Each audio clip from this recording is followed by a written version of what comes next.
Bonjour, c'est Ludovic, votre analyste, et voici ma mise à jour hebdomadaire concernant mon avis sur le SCP-500. Alors, un graphique de troupe sur unité journalière. On a terminé la semaine dernière sur cette petite doji d'hésitation qui était au contact du haut de cette fourchette de Andrews turquoise. Donc j'avais d'abord fait un scénario où on revenait sur cette ligne ici oblique en forme de pullback avant de repartir vers le et vers l'objectif des 1343 points. Là, ce ne fut pas le cas. En effet, grosse séance baissière dès lundi, où on revient dans ce range ici. Et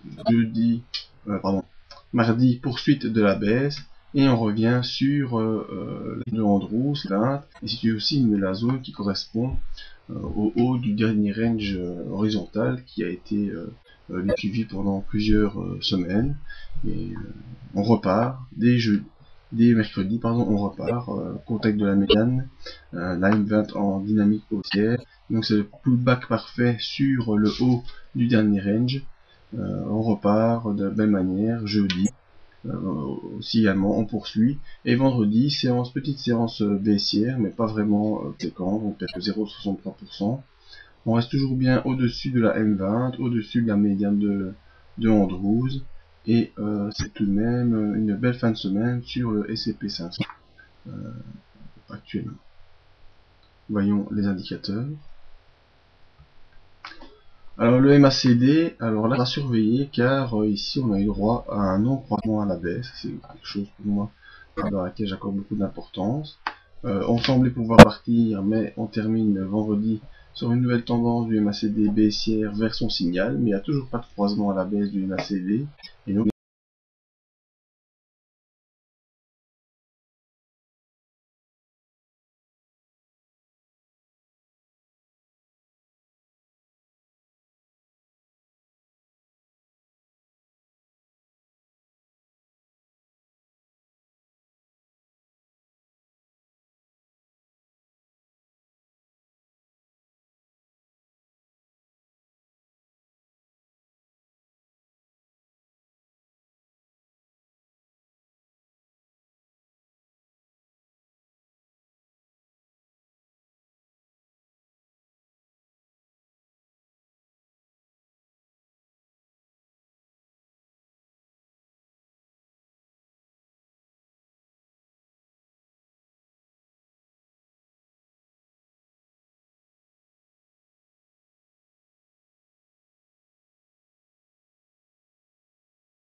point sur le SCP-500.